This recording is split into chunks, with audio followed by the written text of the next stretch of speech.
നമസ്കാരം. 8ാം class social സയൻസിലെ അധ്യായം 13 പുതിയ രാഷ്ട്രങ്ങൾ കെട്ടിപ്പടുക്കുന്നു എന്ന ചാപ്റ്റർ നമ്മൾ ഒന്നാമത്തെ പാർട്ട് കഴിഞ്ഞ ക്ലാസ്സിൽ ചർച്ച ചെയ്തു. ഇനി ഇതിൻ്റെ ബാക്കി ഭാഗം നോക്കാം. പാർട്ട് 1-ൽ നമ്മൾ അമേരിക്കൻ സ്വാതന്ത്ര്യ സമരത്തിൻ്റെ ഭാഗങ്ങളാണ് നോക്കിയത്. അടുത്തതായി നമുക്ക് പഠിക്കാനുള്ളത് റഷ്യൻ വിപ്ലവമാണ്. നോക്കാം. ഞങ്ങളുടെ കാലത്ത് എല്ലാ സൂത്രങ്ങളും നേട്ടങ്ങളും നവീന സംസ്കാരത്തിൻ്റെ പുരോഗതിയും പ്രയോജനപ്പെടുത്തിക്കൊണ്ട് കൃഷിക്കാർ കൊള്ള ചെയ്യപ്പെട്ടിരുന്നു. അതിൻ്റെ ഫലമായിട്ടാണ് അവർ പട്ടിണി കിടക്കുന്നതും വാത്തിൻ്റെ കാൽ ഭക്ഷിക്കുന്നതും റൊട്ടിക്ക് പകരം ചളിക്കട്ടികൾ ഭക്ഷിക്കുന്നതും അജീർണം ബാധിച്ച് പ്രാണവേദന കൊണ്ട് മരിക്കുന്നതും. അതേസമയം നിക്കോളാസ് രണ്ടാമൻ്റെ നേതൃത്വത്തിൽ റഷ്യൻ ഭൂപ്രഭുക്കളും മുതലാളിമാരും ഒന്നടങ്കം സമ്പത്തിൽ ആറാടുകയാണ്.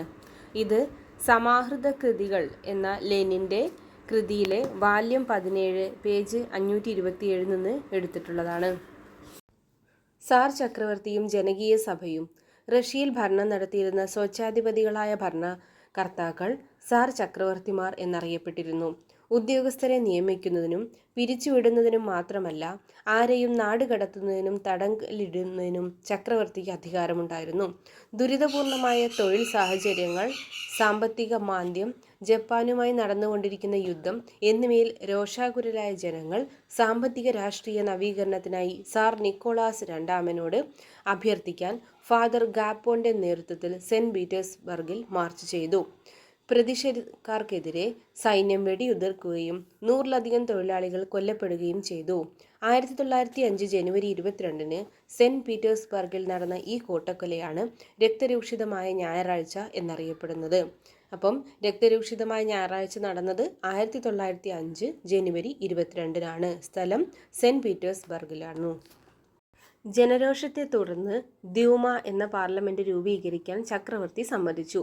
എന്നാൽ ദ്യൂമയിൽ നിർദ്ദേശിച്ച എല്ലാ പരിഷ്കാരങ്ങളും അദ്ദേഹം നിരസിക്കുകയും രാഷ്ട്രീയ സ്വാതന്ത്ര്യത്തെ അടിച്ചമർത്താൻ ശ്രമിക്കുകയും ചെയ്തിരുന്നു. ഇനി അടുത്തത് തൊഴിലാളികളും വിപ്ലവവും. റഷ്യൻ സമൂഹത്തിൽ 2 ജനവിഭാഗങ്ങളാണ് ഉണ്ടായിരുന്നത്. തൊഴിലാളികളും കർഷകരും അടങ്ങുന്ന സാധാരണ ജനങ്ങളും പ്രഭുക്കളും മുതലാളികളും അടങ്ങുന്ന സമ്പന്ന വിഭാഗവും. സാധാരണ ജനങ്ങളായിരുന്ന കർഷകരെയും തൊഴിലാളികളെയും ഭരണകർത്താക്കളും പ്രഭുക്കന്മാരും അവജ്ഞയോടെയാണ് കണ്ടിരുന്നത്. കർഷകരുടെയും തൊഴിലാളികളുടെയും ദയനീയ അവസ്ഥ എന്തായിരുന്നു എന്ന് നോക്കാം. തൊഴിലാളികൾ നേരിട്ട പ്രധാന പ്രശ്നങ്ങൾ: 1. കുറഞ്ഞ വേതനം. അടുത്തത് മോശം ജീവിത സാഹചര്യമായിരുന്നു. വർദ്ധിച്ച തൊഴിൽ സമയവും വ്യവസായങ്ങളിൽ വിദേശ മുതലാളിമാരുടെ ആധിപത്യവും. അപ്പോൾ തൊഴിലാളികളും തൊഴിലാളികളുടെ അവസ്ഥ വളരെ ദയനീയമായിരുന്നു. അതുകൊണ്ട് അവരും വിപ്ലവത്തിലേക്ക് നീങ്ങുകയാണ് ചെയ്തത്. അപ്പോൾ തൊഴിലാളികൾ നേരിട്ട പ്രശ്നങ്ങൾ: കുറഞ്ഞ വേതനമേ കിട്ടിയിരുന്നുള്ളൂ, മോശം ജീവിത സാഹചര്യം, വർദ്ധിച്ച തൊഴിൽ സമയം, വ്യവസായങ്ങളിൽ വിദേശ മുതലാളിമാരുടെ ആധിപത്യം എന്നിവയൊക്കെയായിരുന്നു. അടുത്തത് തൊഴിലാളികളെ പോലെ തന്നെ കർഷകരുടെയും അവസ്ഥ ദയനീയമായിരുന്നു. എന്തൊക്കെയായിരുന്നു? കർഷകർ സാമൂഹികമായും സാമ്പത്തികമായും അടിച്ചമർത്തപ്പെട്ടിരുന്നു. കൃഷിഭൂമിയിൽ അധികവും പ്രഭുക്കന്മാരുടെ കൈകളിലായിരുന്നു. ചെറിയൊരു വിഭാഗം കർഷകർക്ക് മാത്രമാണ് സ്വന്തമായി ഭൂമി ഉണ്ടായിരുന്നത്. കർഷകർ നൽകേണ്ട നികുതി വളരെ കൂടുതലായിരുന്നു. വിദേശ മുതലാളിമാരുടെ ആധിപത്യവും ചൂഷണവും കർഷകർക്കും തൊഴിലാളികൾക്കുമിടയിൽ ട്രേഡ് യൂണിയനുകൾ രൂപീകരിക്കുന്നതിന് കാരണമായി. ഇത് അവരിൽ രാഷ്ട്രീയ ബോധം വളരുന്നതിനിടയാക്കി. ഈ പശ്ചാത്തലത്തിലാണ് രാഷ്ട്രീയ പാർട്ടികൾ രൂപീകൃതമാകുന്നത്. അവയിൽ ഏറ്റവും പ്രധാനപ്പെട്ടവ സോഷ്യൽ ഡെമോക്രാറ്റിക് വർക്കേഴ്സ് പാർട്ടിയായിരുന്നു. അവ 2 വിഭാഗമായിരുന്നു: ബോൾഷെവിക്കുകളും മെൻഷെവിക്കുകളുമായിരുന്നു. ആശയങ്ങളുടെ സ്വാധീനം. വിപ്ലവത്തിന് അനുകൂലമായ സാഹചര്യം സൃഷ്ടിക്കുന്നതിൽ സാഹിത്യകാരും വലിയ പങ്ക് വഹിച്ചിരുന്നു. Leo Tolstoy, Turgenev, Maxim Gorky മുതലായവരുടെ രചനകൾ സാധാരണ ജനതയുടെ ശോചനീയാവസ്ഥയെ ഹൃദയസ്പർശിയായി ചിത്രീകരിച്ചു. എന്നാൽ വിപ്ലവം സൃഷ്ടിച്ചതും അതിനുവേണ്ട മാർഗനിർദ്ദേശങ്ങൾ നൽകിയതും കാൾ മാർക്സിൻ്റെയും ഫ്രെഡറിക് ഏംഗൽസിൻ്റെയും കമ്മ്യൂണിസ്റ്റ് സിദ്ധാന്തങ്ങൾ അടങ്ങിയ കമ്മ്യൂണിസ്റ്റ് മാനിഫെസ്റ്റോ ആയിരുന്നു. അപ്പോൾ കമ്മ്യൂണിസ്റ്റ് മാനിഫെസ്റ്റോ ആരുടേതാണ്? കാൾ മാർക്സിൻ്റെയും ഫ്രെഡറിക് ഏംഗൽസിൻ്റെയും ആയിരുന്നു. ഇനി മാർക്സിസ്റ്റ് പ്രത്യയശാസ്ത്രം. മാർക്സിസ്റ്റ് പ്രത്യയശാസ്ത്ര പ്രകാരം മനുഷ്യജീവിതത്തിലെ രാഷ്ട്രീയവും സാമൂഹികവും ബുദ്ധിപരവുമായ എല്ലാ പ്രവർത്തനങ്ങളും നിർണ്ണയിക്കുന്നത് സമൂഹത്തിലെ ഉൽപാദന രീതിയാണ്. തൊഴിലാളികളാണ് ഉൽപ്പാദനത്തിൻ്റെ അടിസ്ഥാനമെന്നും അതിനാൽ തൊഴിലാളികളുടെ ആധിപത്യത്തിനായി നിലകൊള്ളണമെന്നും മാർക്സിസ്റ്റ് ആശയത്തിന് രൂപം നൽകിയ കാൾ മാർക്സും ഫ്രെഡറിക് എംഗൽസും വാദിച്ചു. ഒന്നാം ലോക യുദ്ധം ആരംഭിച്ചപ്പോൾ റഷ്യയും പങ്കാളിയായി. ആയുധങ്ങളുടെ കുറവും പരിശീലനത്തിൻ്റെ അഭാവവും മൂലം ആയിരക്കണക്കിന് സൈനികർ കൊല്ലപ്പെട്ടു.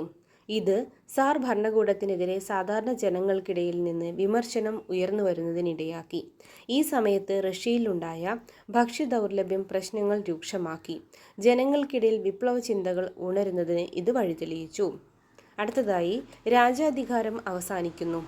1917 മാർച്ച് 8 ഏകാധിപത്യം നശിക്കട്ടെ എന്ന മുദ്രാവാക്യമുയർത്തി സ്ത്രീ തൊഴിലാളികൾ മുൻപന്തിയിൽ നിന്നുകൊണ്ട് പെട്രോഗാർഡിൽ പണിമുടക്കുകയും മാർച്ചും നടത്തി. ഇതിനെ നേരിടാൻ അയച്ച പട്ടാളക്കാർ തൊഴിലാളികളുടെ പക്ഷത്ത് ചേർന്നു.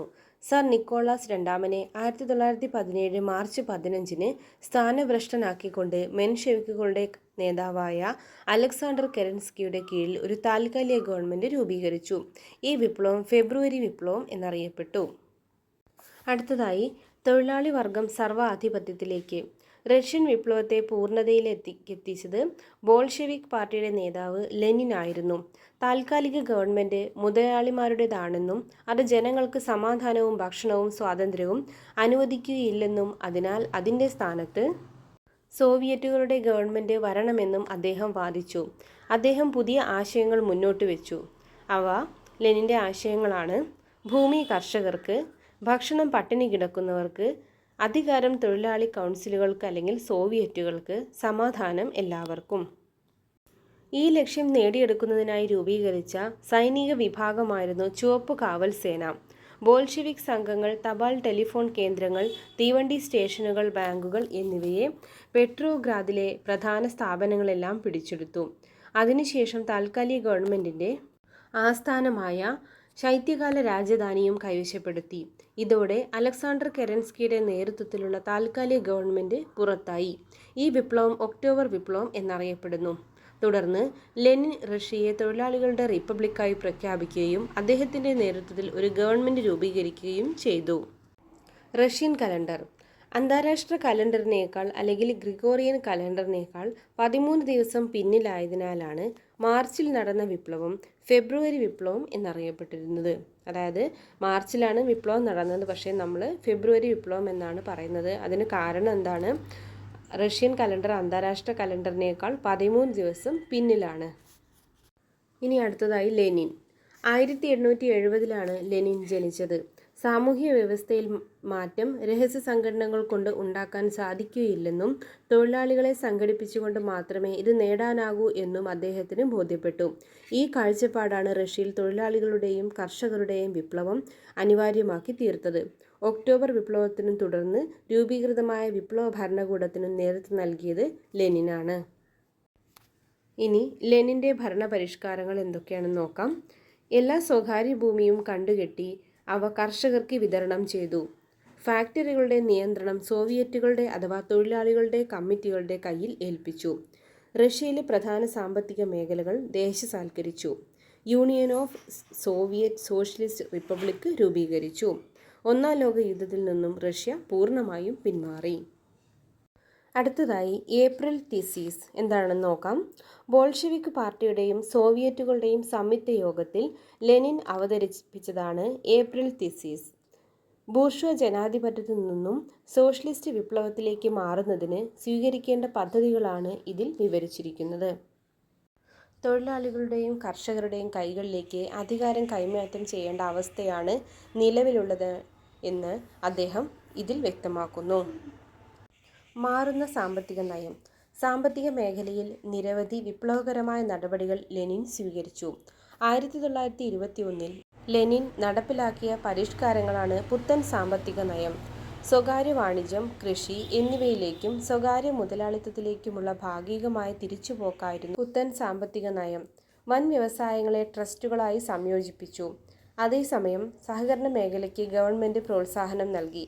എന്നാൽ മുതലാളിത്തത്തിൻ്റെ പുനരുജ്ജീവനം ഉണ്ടാകാതിരിക്കുന്നതിനായി ഗവൺമെൻറ്റിൻ്റെ കർശന നിയന്ത്രണമുണ്ടായിരുന്നു. പുത്തൻ സാമ്പത്തിക നയം നടപ്പിലാക്കിയതിലൂടെ അദ്ദേഹം union of Soviet Socialist republic അല്ലെങ്കിൽ USSR ലോകത്തിലെ വൻ ശക്തിയാക്കി വളർത്തി. വിപ്ലവപാതയിലെ ചൈന.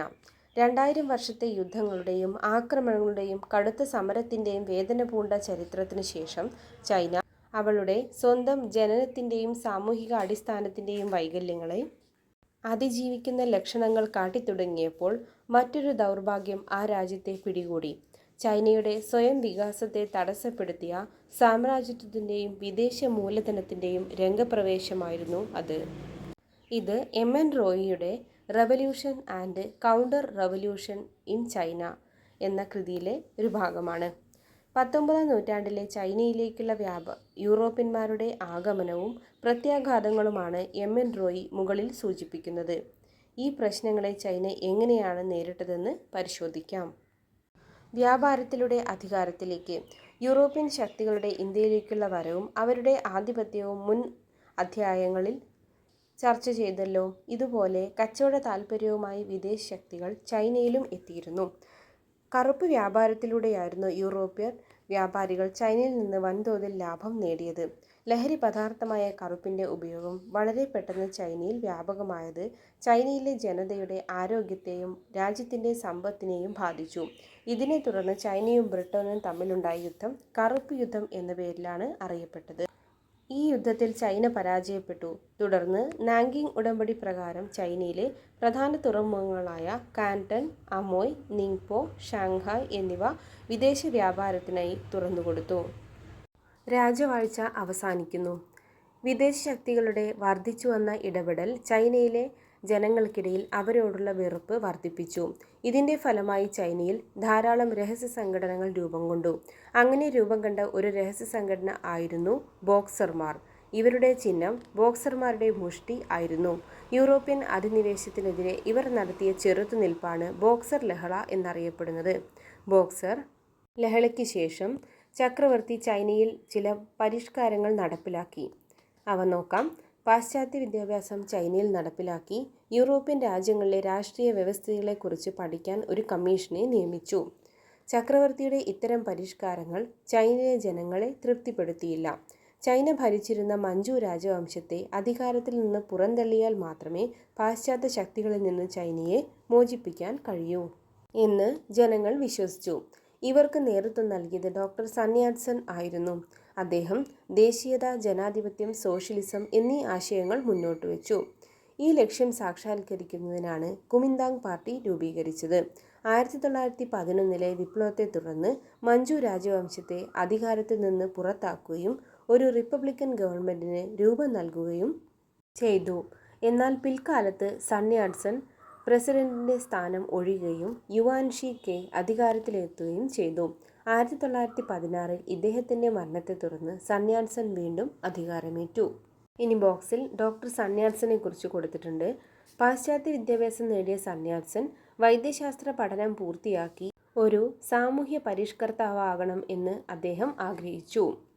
എന്നാൽ ചൈനയിൽ സാമൂഹിക പരിഷ്കരണത്തിന് സാധ്യതയില്ല എന്ന് മനസ്സിലാക്കിയ അദ്ദേഹം പുരോഗമന റിപ്പബ്ലിക് സ്ഥാപിക്കുന്നതിനായി ചൈന പുനരുജ്ജീവന സംഘം സ്ഥാപിച്ചു. ഇത് പിന്നീട് കുമിന്താങ് പാർട്ടിയായി മാറി. ചൈനീസ് വിപ്ലവത്തിൻ്റെ പിതാവായിട്ടാണ് ഇദ്ദേഹം അറിയപ്പെടുന്നത്. ജനകീയ ചൈന. റഷ്യയിലെ കമ്മ്യൂണിസ്റ്റ് വിപ്ലവത്തെക്കുറിച്ച് ചർച്ച ചെയ്തല്ലോ. റഷ്യൻ കമ്മ്യൂണിസ്റ്റ് ആശയങ്ങൾ ചൈനയിലും പ്രചരിക്കാൻ തുടങ്ങി. കർഷകർക്കും തൊഴിലാളികൾക്കുമിടയിൽ സ്വാധീനമുണ്ടാക്കാൻ 1921 മാവോ സേതുങ്ങിൻ്റെ നേതൃത്വത്തിൽ രൂപീകരിച്ച ചൈനീസ് കമ്മ്യൂണിസ്റ്റ് പാർട്ടിക്ക് കഴിഞ്ഞു. റഷ്യ ചൈനയുടെ വിവിധ മേഖലകളിലെ പുരോഗതിക്കായി കുമിന്താങ് റിപ്പബ്ലിക്കിനെ സഹായിച്ചിരുന്നു. കമ്മ്യൂണിസ്റ്റുകളുമായി അടുത്ത ബന്ധം പുലർത്തിയിരുന്ന സൺ യാറ്റ്-സെൻ 1925 മരണപ്പെട്ടു. സൺ യാറ്റ്-സെന്നിൻ്റെ മരണത്തെ തുടർന്ന് അധികാരത്തിലെത്തിയ ചിയാങ് കൈഷക് കൽക്കരി, ഇരുമ്പ് എന്നിവയുടെ ഉൽപ്പാദനം, ബാങ്കിംഗ്, ഇൻഷുറൻസ്, വിദേശ വ്യാപാരം എന്നിവ വിദേശ ശക്തികൾക്ക് തുറന്നുകൊടുത്തു. തൽഫലമായി എല്ലാ മേഖലകളും വിദേശ ശക്തികൾ നിയന്ത്രിച്ചു. ഇതിലൂടെ അവർ വൻതുക ചൈനയിൽ നിന്ന് കൈവശപ്പെടുത്തി. ഈ നയങ്ങളെ മാവോ സേതുങ്ങിൻ്റെ നേതൃത്വത്തിലുള്ള കമ്മ്യൂണിസ്റ്റ് പാർട്ടി എതിർത്തു. ചുവപ്പ് സേന ഇത്തരം ചെറുത്തുനിൽപ്പുകൾക്ക് നേതൃത്വം നൽകി. 1934 കർഷകരെയും തൊഴിലാളികളെയും സംഘടിപ്പിച്ചുകൊണ്ട് മാവോ സേതുങ് തൻ്റെ പ്രസിദ്ധമായ ലോങ് മാർച്ച് സംഘടിപ്പിച്ചു. ഇതിൻ്റെ സവിശേഷതകൾ എന്തെല്ലാമാണ് താഴെയുള്ള മാപ്പിൽ നോക്കാം. ലോങ് മാർച്ച് കടന്നുപോയ വഴികൾ 8000 മൈലാണ് ആകെ സഞ്ചരിച്ചത്. 11 പ്രവിശ്യകളിലെ പ്രഭുക്കന്മാരിൽ നിന്നും കൃഷിയിടങ്ങൾ മോചിപ്പിച്ച് കർഷകർക്ക് നൽകി. ഇനി ഈ മാപ്പിൻ്റെ താഴെ കുറച്ച് ക്വസ്റ്റ്യൻസ് കൊടുത്തിട്ടുണ്ട്. എവിടെ നിന്നാണ് ലോങ് മാർച്ച് ആരംഭിച്ചത്? ഗ്യാൻസിൽ നിന്നാണ് ആരംഭിച്ചത്. ലോങ് മാർച്ച് അവസാനിച്ചത് ഷെൻസിയിലായിരുന്നു. ആകെ എത്ര പ്രവിശ്യകളിലൂടെയാണ് കടന്നുപോയത്? 11 പ്രവിശ്യകളിലൂടെയാണ്. ലോങ് മാർച്ച് കടന്നുപോയ ദൂരം 8000 മൈൽ ആയിരുന്നു. ഇനി ബോക്സിൽ മാവോ സേതുങ് 1893 ഡിസംബർ 26 മാവോ ഇച്ചാങ്ങിൻ്റെയും പെൻകി മേയിയുടെയും പുത്രനായി ഷാവോഷനിൽ ജനിച്ചു. ചൈനീസ് കമ്മ്യൂണിസ്റ്റ് പാർട്ടിയുടെ സ്ഥാപക അംഗങ്ങളിൽ ഒരാളായിരുന്നു.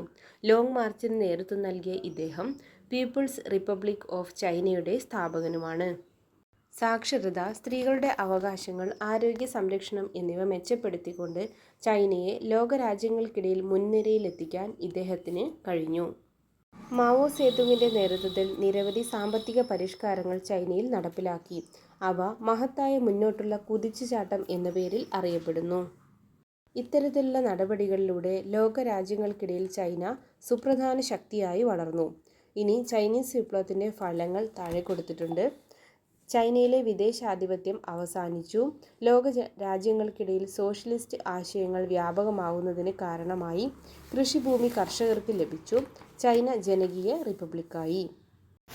സാമ്രാജ്യത്വ മുതലാളിത്ത ശക്തികൾ ലോകരാജ്യങ്ങൾക്കിടയിൽ നടത്തിയ ഇടപെടലിൻ്റെ ഭാഗമായി സ്വാതന്ത്ര്യം നിഷേധിക്കപ്പെട്ട ജനത നടത്തിയ ചെറുത്തുനിൽപ്പുകളെക്കുറിച്ചാണ് ഈ അധ്യായം നാം ചർച്ച ചെയ്തത്.